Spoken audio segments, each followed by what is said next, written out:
नमस्कार दोस्तों। भारत की राजधानी दिल्ली से करीब 2500 किलोमीटर दूर ईरान में जंग छिड़ी है। अमेरिका और इजराइल ने ईरान पर धावा बोला है और ईरान की तरफ से जवाबी कार्रवाई हो रही है, हमले हो रहे हैं, मिसाइल के हमले।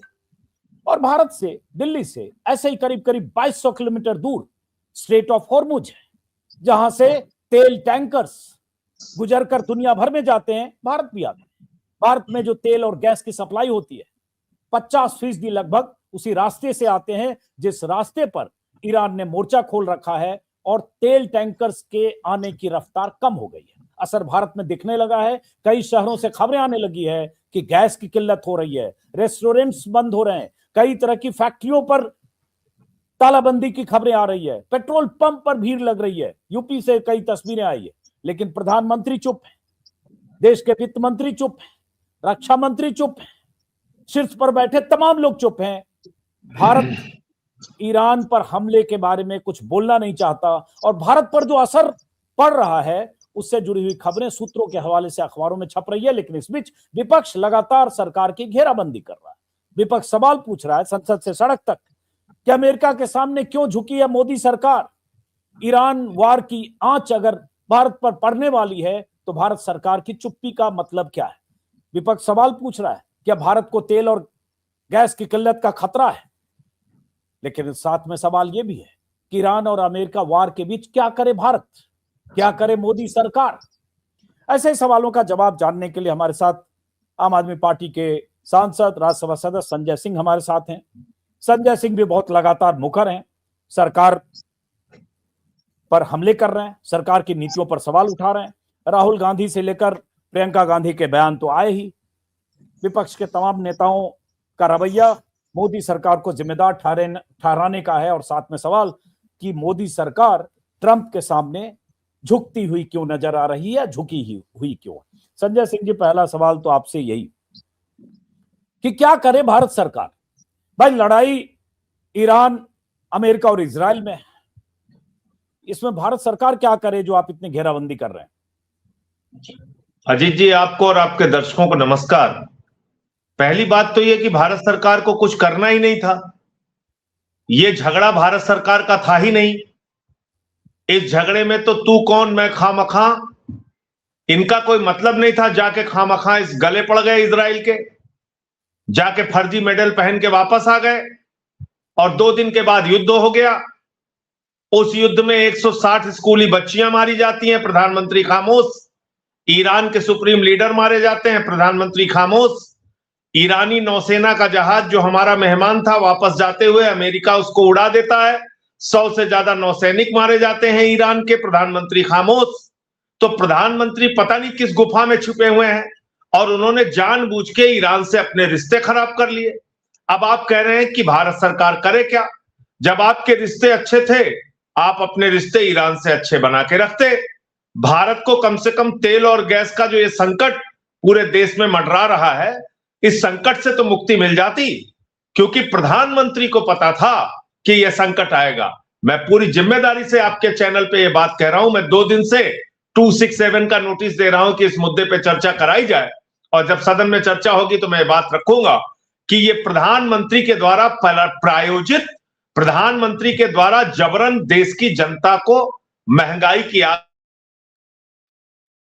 में धकेलने की कार्रवाई है। और यह बात मैं इसलिए कह रहा हूं कि हार्मुज का समुद्री मार्ग, जिससे भारत का 60% कच्चा तेल आता है और 50% गैस आती थी, आपने ईरान के साथ जबरदस्ती अपने रिश्ते बिगाड़ के वो गैस और तेल की सप्लाई बंद करवा ली।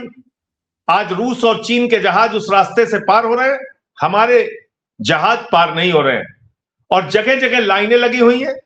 मोरबी गुजरात में 600 से अधिक टाइल्स की फैक्ट्रियां बंद हो चुकी हैं। एक मिनट रुकिए, मोरबी और बाकी चीज पर आते हैं, जरूर बोलिएगा, लेकिन एक ही सांस में सब बोलने से पहले कुछ सवाल बीच में है काउंटर कि आप इसमें प्रधानमंत्री मोदी की जिम्मेदारी कैसे तय कर रहे हैं। इसमें प्रधानमंत्री मोदी क्या करेंगे। अगर ईरान पर अमेरिका ने हमला कर दिया, इजराइल ने हमला कर दिया, तो इसमें प्रधानमंत्री मोदी क्या करें। और उसके बाद अगर वहां स्ट्रेट ऑफ हॉर्मुज से अगर तेल टैंकर्स या तेल के जहाज नहीं आ रहे, दुनिया भर के देशों के नहीं आ रहे, सब जगह तेल की कीमतों में इजाफा होने के खतरे हैं। हालांकि भारत सरकार कह रही है कि उनके पास तो स्टॉक है। कृपा करके इस बात को संशोधित कीजिए कि वहां से रूस और चीन के जहाज आ रहे हैं, भारत के जहाज नहीं आ रहे हैं। और भारत और ईरान के रिश्ते इतने मित्रतापूर्ण थे कि ईरान हमको रुपए में तेल देता था। भारत और ईरान के रिश्ते इतने मित्रतापूर्ण थे कि 1984 में ऑर्गेनाइजेशन ऑफ इस्लामिक कंट्रीज जब हमारे खिलाफ हो गई थी तो अकेला ईरान ऐसा देश था जिसने कश्मीर के मसले पे भारत का साथ दिया था।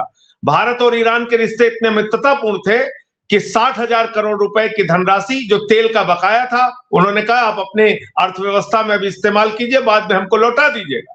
आप उस देश के साथ जबरदस्ती अपना रिश्ता क्यों बिगाड़ लिए? जब आपको पता है कि 50% से अधिक हार्मोज समुद्री मार्ग का रास्ता ईरान के कब्जे में है, ईरान में आता है, तो आपने उसी देश से अपना रिश्ता बिगाड़ लिया जहां से कच्चे तेल आपके आते हैं 60%, जहां से 50% गैस आपकी आती है। तो इसलिए मैं कह रहा हूं कि प्रधानमंत्री नरेंद्र मोदी ने जानबूझकर देश को महंगाई की आग में धकेला। मैं 2 बार बोल रहा हूं, आप अगर 10 बार मुझसे कहेंगे तो मैं पूरे तर्कों के साथ और तथ्यों के साथ ये समझा सकता हूं कि जानबूझकर कैसे महंगाई की आग में धकेला।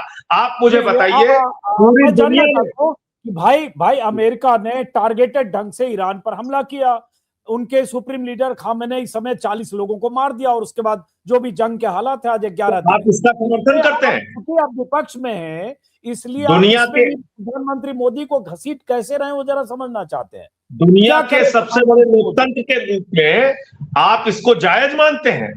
वेनेजुएला के राष्ट्रपति को जबरन पकड़ के गिरफ्तार करके अपने देश में लेके चला गया अमेरिका, आप इसको जायज मानते हैं? ईरान के सुप्रीम लीडर खामेनेई, जिनको प्रधानमंत्री ने 7वीं शताब्दी के कुरान की पांडुलिपि भेंट की थी, उनकी हत्या पर खामोशी, आप इसको सही मानते हैं? 160 स्कूली बच्चियों की मौत, आप इसको सही मानते हैं? और इसमें आपका कोई स्टैंड नहीं होगा? रूस बोला, चीन बोला, नॉर्वे बोला, इटली बोला, फ्रांस बोला, यहां तक कि अमेरिका में, उसने छोटा सा देश स्पेन बोला, नॉन न्यूक्लियर कंट्री है, स्पेन बोला, ठीक कह रहे हैं आप, स्पेन बोला जो नाटो का मेंबर भी है, स्पेन बोला, कनाडा बोला, इटली बोला, तमाम देशों ने अपनी प्रतिक्रिया दी। यहां तक कि अमेरिका में इस युद्ध का विरोध हो रहा है और वहां एक लेडी पायलट, मैं उसकी बहादुरी को सलाम करूंगा, उसने कहा हम अमेरिका से इजराइल जहाज नहीं ले जाएंगे, हथियार नहीं ले जाएंगे, और हम नरसंहार के लिए अमेरिका का समर्थन इजराइल को नहीं दे सकते। उसकी गिरफ्तारी कर ली गई। न्यूयॉर्क से लेकर तमाम शहरों की सड़कों पर लाखों लोग अमेरिका में इस युद्ध के खिलाफ निकले हैं। और भारत दुनिया का सबसे बड़ा लोकतंत्र, हमारा प्रधानमंत्री गुफा में छिपा हुआ है, और आप कह रहे हैं जिम्मेदारी कैसे हुई हम नरेंद्र मोदी की? आपका कोई स्टैंड नहीं होगा इन सारे विषयों पे। तो इसलिए आपको कम से कम शर्म आनी चाहिए। आपने मेहमान आप कह रहे हैं ईरान और अमेरिका और इजराइल के वार में भारत अपना टांग अड़ाए, क्या करें प्रधानमंत्री मोदी, जरा ये समझना चाहिए। टांग तो आपने अड़ाया भाई साहब, सर टांग आपने अड़ाई इजराइल की तरफ से, आपकी कोई जरूरत नहीं थी टांग अड़ाने की। आप चुपचाप खामोश भी रहते तब भी आपके ईरान से रिश्ते अच्छे रहते। आपने तो जाके टांग अड़ाई, उनको चिढ़ाया। 2 दिन पहले युद्ध के आपको इजराइल ने बुला के एक फर्जी मेडल आपके गले में डाल दिया, वो उसी दिन वो पुरस्कार घोषित किया गया, उसके पहले वो पुरस्कार नहीं था। आपको मेडल पहना के बेवकूफ बना के वापस भेज दिया। तो आजकल जानते हैं हमारे प्रधानमंत्री की छवि क्या हो गई दुनिया में? ही खीखी जबरन गले पड़ो प्रधानमंत्री, ये हो गई है प्रधानमंत्री की छवि, ये हो गई नरेंद्र मोदी जी की छवि। तो इसलिए मैं फिर इस बात को कहना चाहता हूं, समझदारी से काम लो। अभी एस जयशंकर साहब कह रहे थे कि ईरान के नेताओं से बात करना संभव नहीं है। क्यों संभव नहीं है भाई? काहे आप बात नहीं करेंगे जब देश संकट में है? इसलिए कि आपके दोस्त अडानी को महंगी गैस बेचनी है, आपके दोस्तों को महंगा तेल बेचना है, इसलिए आप बात नहीं करेंगे। मोदी जी ने कहा बेटा यही आपदा है और यही अवसर है, बना लो माल, भले ही देश गैस की लाइनों में खड़ा रहे, वरना तो। संजय जी ये बताइए, देखिए एक चीज इसमें कोई शक नहीं कि इतना बड़ा लोकतांत्रिक देश है भारत, तो यूएन चार्टर का हवाला देकर, अंतर्राष्ट्रीय कानूनों का हवाला देकर ही भारत अपनी प्रतिक्रिया, संतुलित ही सही प्रतिक्रिया दे सकता था कि अमेरिका का यह हमला ईरान पर सही नहीं है। जैसे मैंने कहा, आपने भी नाम लिए कि स्पेन जैसा देश भी बोल रहा है, इवन ब्रिटेन और जो उसके एलाई कंट्री वो भी बोल रहे हैं कि यह गलत है। लेकिन सवाल उठता है, प्रधानमंत्री की चुप्पी तो रही, लेकिन एक इसका बहुत सारे लोग जो बीजेपी के पक्षकार हैं उनका मानना है कि ये कहकर आप अमेरिका से दुश्मनी क्यों मोल ले लें, क्योंकि ट्रंप जैसा सनकी और पागल आदमी जो बात बात पर सैंक्शन और टैरिफ की बात करता है, और पहले एक बार 50% टैरिफ की बात कर दी थी, तो पता चला कि भारत को महंगा पड़ेगा, तो खामखा बेगानी शादी में अब्दुल्ला दीवाना क्यों लड़ने। अरे भाई साहब, आप तो 56 छुरी 56 इंची पता नहीं क्या क्या बनते हैं, महामानव विश्व गुरु, और अभी आप ये तर्क दे रहे हैं कि अमेरिका से हम पंगा क्यों लें, वो तो हमें आंखें तरेर देगा और ये कर। आपको छोड़ कहां रहा है अमेरिका? चलिए इसी पे बात कर लेते हैं, बहुत अच्छा विषय आपने छेड़ा। आपका पाकिस्तान से युद्ध हुआ, उस समय अमेरिका ने क्या किया? आपके कट्टर दुश्मन पाकिस्तान के सेना अध्यक्ष आसिम मुनीर को बुलाया, बंद कमरे में लंच किया, शहबाज शरीफ को बुलाया, बंद कमरे में लंच किया, उसके बाद बोला आई लव पाकिस्तान। ये है ट्रंप। 100 बार कम से कम बोला कि ये सीज फायर हमने दरअसल मोदी को ट्रेड डील खत्म करने की धमकी देकर ये सीज फायर कराया। प्रधानमंत्री ने एक शब्द भी ट्रंप का नाम लेकर जवाब तक नहीं दिया। ये भी छोड़ दीजिए, एप्स्टीन फाइल्स में जब नाम आया अनिल अंबानी का, हरदीप पुरी का, और उसमें जब जिक्र आया हमारे प्रधानमंत्री नरेंद्र मोदी का, उससे पहले का एक वीडियो है ट्रंप का जिसमें ट्रंप ये कहता है कि मोदी जानता है मैं उसका कैरियर खराब कर सकता हूं। ये है ट्रंप का बयान। क्या है प्रधानमंत्री जी आपका? ऐसा क्या छिपा रखा है ट्रंप ने आपका? ऐसा क्या छिपा रखा है कि आपके बारे में वो कहता है आपका कैरियर खत्म कर सकता है? क्या आप उसी दबाव में देश के स्वाभिमान का समझौता कर रहे हैं, देश के सम्मान का समझौता कर रहे हैं? आज भारत आजाद मुल्क है कि नहीं, आप मुझे बताइए। हमें 1947 में जो आजादी मिली शहीद आजम भगत सिंह की कुर्बानी से, राष्ट्रपिता महात्मा गांधी के त्याग और बलिदान से, आज क्या बोलते हैं? कहते हैं हम तुम्हें 30 दिन के लिए परमिशन दे रहे हैं, जाके बच्चे ले लो तेल रूस से। ठीक है बच्चे, ठीक से खड़े रहो, ठीक से चलना, ठीक से बोलना, यहां जाना है। यहां एक गाना था, बैठ जा बैठ गई, खड़ी हो जा खड़ी हो गई। वही हाल हमारे प्रधानमंत्री का हो गया। आप बताइए, आपकी स्वतंत्रता और संप्रभुता पे कितना बड़ा हमला है कि आपको अमेरिका परमिशन दे रहा है रूस से तेल खरीदने के लिए। और इतना ही नहीं, कितने तरीके से आपने अखबार नहीं पढ़ा? सूत्रों के हवाले से खबर छप गई है कि भारत को किसी के परमिशन की जरूरत नहीं है। तो सूत्र का नाम क्या है? नरेंद्र मोदी। उस सूत्र का नाम जयशंकर है, निर्मला सीतारमन है। क्या है उस सूत्र का नाम? ये सूत्र क्यों करते रहते हैं भैया? सूत्र क्यों करते रहते हैं? साफ साफ सामने आके बोलते क्यों नहीं? वो तो सामने आके बोलते हैं। उनका एक डिप्टी सेक्रेटरी आपकी देश की धरती पर आकर कहता है हमने जो गलती चीन के साथ की वो भारत के साथ नहीं करेंगे, हम भारत को अपना प्रतियोगी नहीं बनने देंगे। हमारे मुंह से एक आवाज नहीं निकल रही है। उन्होंने हमारे लोगों को जो अमेरिका में पकड़ा, ठीक है मान लिया वो अवैध तरीके से रह रहे थे, उनको आप इज्जत के साथ भी वापस भेज सकते थे। नहीं साहब, हाथों में हथकड़ी बांधी गई, पैरों में बेड़ियां बांधी गई और भारत की धरती पर उतार कर अपमानित किया गया। फिर भी हमारे प्रधानमंत्री नहीं बोलते। पहले कहते थे 100 करोड़ की हमारी आबादी है, पूरी दुनिया में हमारे पास दबाव बनाने की शक्ति है। भूल गए आप वो इंटरव्यू? एक चैनल पे दिया था प्रधानमंत्री जी ने। आज तो आपकी 140 करोड़ की आबादी है। आज तो आप दुनिया की चौथी बड़ी अर्थव्यवस्था है। आज तो भारत दुनिया का इतना बड़ा बाजार है कि कोई भी देश आपके साथ मिले बगैर रह नहीं सकता। फिर भी आप लगातार समझौते पे समझौता। तो आप चाहते हैं प्रधानमंत्री मोदी अमेरिका से, ट्रंप से सिंग लड़ाने जाएं? हमने कब कहा सिंग लड़ाने जाएं? आपके सम्मान और स्वाभिमान पर जब जब चोट पहुंचाई जाए तब तो बोलोगे कम से कम। छोटे छोटे देश, मैक्सिको जैसा देश बोल रहा है, आप नहीं बोलोगे? मैं ये पूछना चाहता हूं, आपको रोज कोई अपमानित करता रहे, आप उसका जवाब तक नहीं देंगे? बताइए आप मुझे। तो इसलिए जवाब तो नहीं दे रहे हैं, तो इसमें तो अब हम लोग कुछ बता नहीं इसलिए सकते। आपने एक ट्रेड डील कर लिया, एक ट्रेड डील कर लिया। वो ट्रेड डील अभी साइन भी नहीं हुई है। माफ कीजिएगा, ट्रेड डील साइन नहीं हुई है। उससे पहले वो भारत को निर्देश देना शुरू कर दिया। क्या लिखा था उस ट्रेड डील में अजीत अंजुम जी? अमेरिका का वाणिज्य मंत्री, अमेरिका का वित्त मंत्री, अमेरिका का विदेश मंत्री, अमेरिका का गृह मंत्री भारत की निगरानी करेगा, और अगर भारत रूस से तेल खरीदते हुए पकड़ा गया तो हम फिर से टैरिफ बढ़ा देंगे। अरे कितना झुकोगे आप भाई? कितना भारत का स्वाभिमान और सम्मान गिरवी रखोगे? आपके ऊपर निगरानी रखेगा अमेरिका। तो इसका मतलब आपने अपनी आजादी से समझौता कर लिया है, अपनी संप्रभुता से समझौता कर लिया है, अपने स्वाभिमान और सम्मान से, भारत माता के स्वाभिमान और सम्मान से समझौता कर लिया है। तो आपत्ति इस बात में, चलिए मान लिया आपकी वाजिब आपत्ति भी है, लेकिन भारत सरकार की तरफ से कहा जा रहा है जो तेल संकट है दुनिया में, जिस तेल संकट के खतरे दिखने लगे हैं, भारत में गैस संकट की खबरें आने लगी है, लेकिन भारत सरकार का कहना है कि उनके पास पर्याप्त भंडार है तेल का।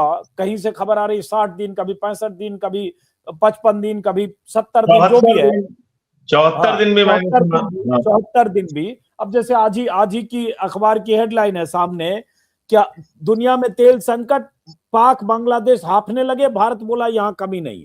तो भारत तो कह रहा है कि हमारे पटाखा फोड़िए सब लोग, जितने अंधभक्त हैं पटाखा फोड़े, क्या दिक्कत है? जितने अंधभक्त हैं उनको कहिए पटाखा फोड़े, पाकिस्तान बर्बाद हो रहा है, चलो तुम भी बेटा बर्बाद हो जाओ, इसी नाम पे पटाखे फोड़ो। मैं एक वरिष्ठ पत्रकार का ट्वीट देख रहा था, मुझे शर्म आई। अरे भाई, पाकिस्तान बर्बाद हो रहा है, हम भी बर्बाद हो जाएं क्या? इस बात के लिए हमें जश्न मनाना चाहिए क्या? पाकिस्तान बर्बाद हो रहा है, पाकिस्तान की नीतियां जाने, उससे हमारा क्या लाभ हो रहा है? हम भी बर्बाद हो जाएं या ये सोच के हम खुश हो जाएं? तो मैंने तो भक्तों के लिए योजना बता दी है प्रधानमंत्री की कि आप लोगों को गैस का संकट बिल्कुल नहीं आएगा। अंधभक्तों, नाली के गैस से चाय बनाओ, नाली के गैस से खाना बनाओ, नाला लानी जितने भी हैं पूरे देश के अंदर, वहां अपनी अपनी पाइप लगाकर बैठ जाओ, कोई चिंता की बात नहीं तुम्हें। और अगर इससे भी काम ना चले तो अपने अपने छत पे खिचड़ी पकाओ सूर्य के प्रकाश में, और प्रधानमंत्री का साथ दो, और इजराइल और अमेरिका का साथ दो, जिसने 160 स्कूली बच्चियों को मार दिया, जिसने 100 तुम्हारे मेहमानों को मार दिया, जिसने ईरान के सुप्रीम लीडर को मार दिया, जो रोज तुमको अपमानित करता है। नेतन्याहू के लिए पूजा हो रही है अजीत अंजुम जी, पूजा हो रही है उस नेतन्याहू के लिए जिसके बेटे ने दुर्गा माता की इतनी आपत्तिजनक फोटो बनाई है। मैं दिखाता हूं आपको क्या अंधभक्ति हो रही है इस देश के अंदर। आपके सोचने समझने की शक्ति को पूरी तरीके से खत्म कर दिया है भारतीय जनता पार्टी ने, और इसी के कारण आज देश इस हालत में पहुंचा है, और कोई वजह नहीं है। हालांकि जो आप दिखाने जा रहे हैं उसके बारे में मुझे जानकारी नहीं है, तो उसकी तथ्य की गारंटी आप लीजिएगा। मेरी तरफ से कहिए ना, मैं दिखा रहा हूँ, आपको उसकी जिम्मेदारी लेने की जरूरत भी नहीं है, वो तो मैं आपको दिखा रहा हूं। और देखिए आपकी किस तरीके से उनके नेतन्याहू के बेटे ने ये ट्वीट किया था। और एक मैं आपको और सुनाना चाहता हूं क्या नीतियां रही हैं भारत सरकार की। यह है अटल जी ने क्या कहा था, वो सुनिए। पर इजराइल कब्जा करके बैठा है तो जमीन उसको खाली करना होगी। ये कहा जा रहा है जनता पार्टी की सरकार बन गई, अरबों की जिस जमीन पर इजराइल कब्जा करके बैठा है तो जमीन उसको खाली करना होगी। ये कहा जा रहा है जनता पार्टी वो अरबों का साथ नहीं देगी, इजराइल का साथ देगी। आदरणीय इमरान जी भाई इस स्थिति को स्पष्ट कर चुके हैं। तो आप बताइए, ये थे अटल जी जिनकी एक नीति थी इजराइल को लेके, अरब को लेके। आपकी क्या नीति है, आप क्या कर रहे हैं? इतना ही नहीं, जब इराक युद्ध हुआ था 2003 में, निंदा प्रस्ताव पारित हुआ था दोनों सदनों में, उस समय कौन था? उस समय अटल बिहारी वाजपेयी जी थे। तो ये देखिए, ये फोटो मिल गई, ये नेतन्याहू के बेटे ने डाली है, और मैं इसकी जिम्मेदारी और इसकी पुष्टि मैं कर रहा हूं। इसमें कोई भी गलती हो तो मैं उसके लिए जिम्मेदार हूं। मैं आपके चैनल पे कह रहा हूं, ये ऐसे व्यक्ति के लिए भारत में पूजा हो रही है। नहीं, ये कहाँ पिक्चर है, किसी वेबसाइट पर है? चूंकि मैं नहीं जानता, तो इसलिए मैं हाँ, जानना तो चाह रहा हूँ। ये मैं आपको ट्विटर भी भेज देता हूँ, ट्वीट जिस पे उसके लड़के ने ट्वीट किया है, ये बात करते करते मैंने आपको भेज दिया इसको। चलिए, मैं इसको हम वेरीफाई देखेंगे क्योंकि मैं जानता नहीं हूँ इसके बारे में। लेकिन वापस लौटते हैं कि देखिए, ऐसे भी अगर अगर वार जैसी स्थिति के आज 11 दिन हो गए, फुल स्केल वार है मोटे तौर पर मान लें, लेकिन इस वार से अगर तेल गैस की तात्कालिक तौर पर आने वाले समय में कुछ किल्लत होती भी है, जैसे गैस की किल्लत अभी शुरू हुई है, अब शुरू में आप जैसा कि बोल रहे थे, मोरबी जो टाइल्स फैक्ट्री है गुजरात में ही है, वहां 100-200 फैक्ट्रियां बंद हो गई। अलग अलग शहरों की खबरें हैं, कहीं होटल बंद हो रहा है, बेंगलुरु से खबर आ रही है, महाराष्ट्र में 20% होटल रेस्टोरेंट बंद हो गया, एमपी में सिलेंडर की किल्लत हो रही है, यूपी में बुकिंग के 4 दिन बाद डिलीवरी नहीं मिल रही है, कई जगह पेट्रोल पंपों पर लाइन लगी है। अब इसका उपाय तो है नहीं। अब तो ये अमेरिका जब तक इस युद्ध को समेटेगा नहीं, तब तक स्थितियां बेहतर होंगी नहीं। तो भारत सरकार अभी को आपने कहा ना, भंडारण में ही कर अजीत सकती रंजन है, जी, अभी आपने बात स्वीकार की ना, प्रोक्योर करने में कर सकती है, कहां से तेल गैस अभी procure। आपने बात स्वीकार की ना कि जब तक ये युद्ध थमेगा नहीं तब तक ये संकट थमेगा नहीं। तो क्या ये हाँ, समझ सब है। प्रधानमंत्री के अंदर नहीं है? क्या ये समझ प्रधानमंत्री के अंदर नहीं है कि जिस हार्मोज के रास्ते से पूरी दुनिया का 20% और भारत का 60% कच्चा तेल आता है, वो रास्ता अगर बंद रहेगा तो पूरी दुनिया संकट में आ जाएगी? ये समझ नहीं है? 50% गैस जिस रास्ते से आएगी वो रास्ता, और भारत में गैस के भंडारण की बहुत ज्यादा व्यवस्था भी नहीं है। अब 25-25 दिन घरेलू गैस के सिलेंडरों के लिए तारीखें मिल रही है, 25-25 दिन बाद की। तो इसलिए वेल्डिंग के काम ठप पड़ गए, 21 दिन की बुकिंग थी, होटल्स के उसको काम 4 ठप दिन पड़ बढ़ाया। गए। इससे कितनी लाखों बेरोजगारी पैदा होगी बड़े बड़े शहरों में जब होटल्स बंद हो जाएंगे, आप सोचिए। तो अगर हम और आप ये बात आसानी से समझ पा रहे हैं तो मोदी जी और सरकार में बैठे हुए लोग नहीं समझ पा रहे हैं। लेकिन इजराइल और अमेरिका की चमचागिरी में ऐसे डूबे हुए हैं प्रधानमंत्री जी कि वो कुछ बोलना ही नहीं चाहते। उन्होंने तो एकदम अपने आप को नतमस्तक कर लिया है।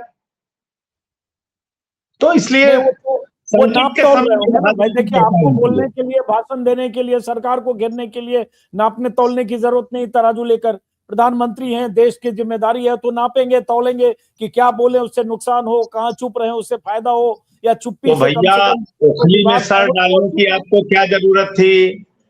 आपको इजराइल की यात्रा ऐसे वक्त में करने की क्या जरूरत थी, जबकि आपकी यात्रा के 1 महीने पहले से पूरे दुनिया में ये प्रचार चल रहा था कि अमेरिका किसी भी वक्त ईरान पे हमला कर सकता है, इजराइल किसी भी वक्त ईरान पे हमला कर सकता है।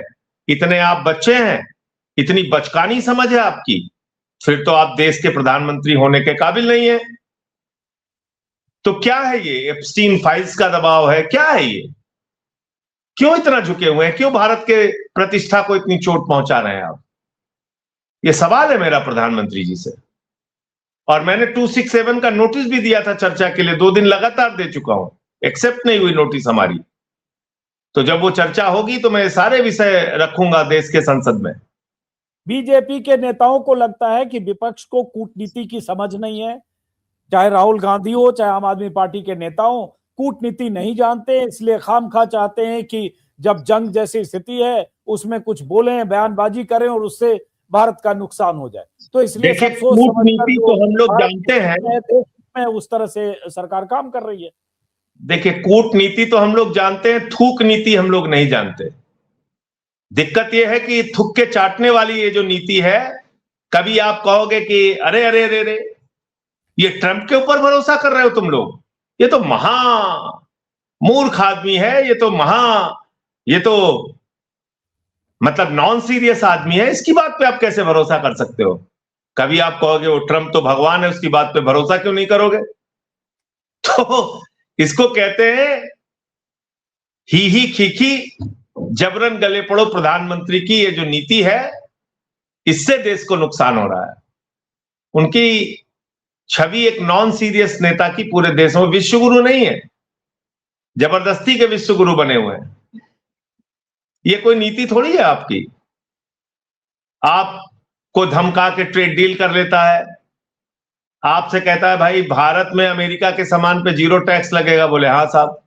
बोले हम लेकिन तुमसे 18% लेंगे। बोले हाँ साहब। हमसे पूछ के ही रूस से तेल खरीदना। हाँ साहब। देखो हमारे लिए कृषि क्षेत्र भी खोलो। हाँ साहब। तो ये जी हुजूरी कब तक करोगे आप भाई? अरे अच्छा, आखिरी सवाल। आपने परमाणु परीक्षण किया। अरे अंतिम बात एक और कर लूं।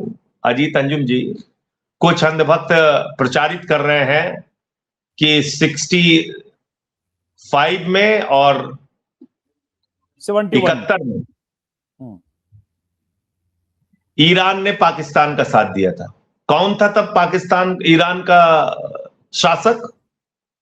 शाह रजा पहलवी का पिट्ठू था।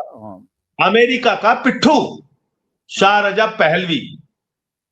लेकिन जब से खुमैनी और खामेनेई का शासन आया वहां पे आपके रिश्ते तो कभी खराब नहीं रहे। एक बात। दूसरी बात, इसी ईरान को लेके आपकी क्या नीति है? जब वहां के राष्ट्रपति की हेलीकॉप्टर दुर्घटना में मौत हुई, आपने राष्ट्रीय शोक घोषित किया। यही प्रधानमंत्री थे नरेंद्र मोदी जी। आपने राष्ट्रीय शोक घोषित किया। इसी ईरान के साथ आपके इतने प्रगाढ़ रिश्ते थे कि आपने, जैसा मैंने बताया, कि खामेनेई जी से मुलाकात करके चाबहार पोर्ट का समझौता किया। 12,000 करोड़ रुपए का इन्वेस्टमेंट किया वहां पे। आप 12,000 करोड़ रुपए का इन्वेस्टमेंट किया। आपको अमेरिका ने कहा पोर्ट बंद करो, आपने पोर्ट बंद कर दिया। तो आपकी नीति क्या है? आपको पता है 71 में 7वां बेड़ा अमेरिका ने भेज दिया था हिंदुस्तान के बंगाल की खाड़ी में। तो उसका नाम नहीं लेते ये लोग। 65 में हमारे ऊपर आर्थिक प्रतिबंध लगाया था अमेरिका ने, उसका नाम नहीं लेते ये लोग। हमारे ऊपर कितने बार प्रतिबंध, जब परमाणु परीक्षण किया इंदिरा जी ने और उसके बाद अटल जी ने, तो हमारे ऊपर आर्थिक प्रतिबंध लगाया। तो क्या अटल जी झुक गए? मैं पूछना चाहता हूं, अटल जी झुक गए क्या? हमने परमाणु परीक्षण किया और आज परमाणु शक्ति संपन्न देश अगर भारत है तो इसी के कारण दुनिया का कोई देश हमारे ऊपर हमला करने से डरता है। वरना तो जिस प्रकार का ट्रंप जो है एक पागल हाथी इस वक्त बन चुका है, वो किसी को भी कुचलने के लिए तैयार है। लेकिन हमको इसलिए कुचल नहीं सकता कि आज हम परमाणु शक्ति संपन्न देश हैं और अटल जी झुके नहीं आर्थिक प्रतिबंधों के आगे। मनमोहन सिंह जी भी नहीं झुके, उनके समय में भी आर्थिक प्रतिबंध लगा। तो आप इस भारत के गौरव में, इंदिरा गांधी अगर निक्सन के सामने झुक गई होती, 45 मिनट बैठ के आई निक्सन, इंतजार करा, झुक गई होती, गांधी जी के लिए तो मैं आपके चैनल पे बोल भी नहीं सकता। इंदिरा गांधी ने किए वो नहीं हुए होते। शब्दों का प्रयोग निक्सन ने किया जो मैं आपके चैनल पे भी नहीं बोल सकता। मैं भी इसलिए वो शब्द का इस्तेमाल नहीं कर रहा हूं जी। तो आप बताइए कि वो भी तो प्रधानमंत्री थे इस देश के, तो वो तो नहीं झुके। और कोई भी प्रधानमंत्री, चाहे बीजेपी का रहा हो, कांग्रेस का रहा हो, किसी पार्टी का रहा हो, कोई झुका नहीं ना। उन्होंने आर्थिक प्रतिबंध भी बर्दाश्त किया, उन्होंने अमेरिका की दादागिरी भी बर्दाश्त किया, लेकिन भारत के स्वाभिमान को कभी नहीं गिरने दिया। नहीं तो भारत प्रधानमंत्री मोदी आजाद राष्ट्र है, ये हमेशा भरोसा दिलाया इस देश की जनता को। और आपने क्या किया साहब? आखिरी एक सवाल पूछ रहा हूं कि प्रधानमंत्री मोदी अब क्या ऐसा करें कि ताकि विपक्ष संतुष्ट हो जाए? भाई जंग तो शुरू है, 11 दिन हो चुके, प्रधानमंत्री भारत के हित में करें। देखिए मैं बहुत स्ट्रेट बोल रहा हूं, सीधे बोल रहा हूं। प्रधानमंत्री जी जो कुछ भी करें वो भारत के हित में करें, किसी के दबाव में ना रहें। और भारत का हित इस वक्त किस चीज में है कि हमारे देश में महंगाई ना बढ़ने पाए, और महंगाई बढ़ने ना पाए इसके लिए सबसे ज्यादा जरूरी क्या है कि हमारे तेल और गैस की आपूर्ति बाधित ना हो। वो बाधित कैसे नहीं होगी? जब आप हार्मोज के समुद्री मार्ग को खुलवा पाने में सफल हो जाएंगे। वो सफल आप कैसे होंगे? जब ईरान के अधिकारियों से आप बात करेंगे, मुंह छिपा के गुफा में छिपे रहेंगे, तो इससे देश का नुकसान होगा, देश की जनता का नुकसान होगा। आपके दोस्त अडानी को जरूर फायदा होगा, वो तीन गुना दाम में गैस बेच रहा है अभी, वो 10 गुना दाम में गैस बेचेगा, उसको फायदा होगा, मैं मानता हूं। या तेल बेचने वाले जो आपके साथी व्यापारी मित्र हैं, उनको भी फायदा होगा, लेकिन देश की जनता को नुकसान होगा। तो प्रधानमंत्री जी कृपा करके देश के लोगों के हित में जो जरूरी कदम उठाने की आवश्यकता है उसको कीजिए और वो रास्ता कृपा करके खुलवाइए और हमारा जो तेल की जो आपूर्ति बाधित हो रही है वो कम से कम, और गैस की जो आपूर्ति बाधित हो रही है वो कम से कम खुले और देश में एक राहत की सांस ली जा सके, क्योंकि युद्ध ऐसे चलता रहा और आपकी ये भूमिका रही तो नुकसान देश की जनता को भुगतना पड़ेगा। चलिए, बहुत बहुत शुक्रिया संजय सिंह। और एक बात अंतिम और मैं कह दूं, जी, ना तो ये संयुक्त राष्ट्र के द्वारा स्वीकृत युद्ध है, ना तो ये अमेरिकन कांग्रेस के द्वारा स्वीकृत युद्ध है, ना तो उसकी पार्टी और ना ही नाटो के जो सदस्य हैं उनके द्वारा स्वीकृत युद्ध है। तो जब इसमें सारे लोग उसके खिलाफ हैं तो आप क्यों चमचागिरी में पड़े भैया? इससे निकलो बाहर। इजराइल और अमेरिका के पिछलग्गू बन के काम नहीं चलेगा, इससे बाहर निकलिए। चलिए, बहुत बहुत शुक्रिया संजय सिंह जी बात करने के लिए। और खत्म करने से पहले आखिरी ये बता दूं कि अमेरिकी रक्षा मंत्री पीट हेग्सेथ की तरफ से बड़ा बयान आया, बड़ी धमकी कि आज रात ईरान पर और बड़ा हमला होने वाला है। तो हमें कल सुबह का इंतजार करना पड़ेगा। देखते हैं जंग कब तक चलती है, कितनी लंबी चलती है और उसका असर भारत पर क्या होता है और भारत की जनता को उसका क्या खामियाजा भुगतना पड़ता है और प्रधानमंत्री मोदी कब तक मौन साधे रहते हैं। फिलहाल नमस्कार।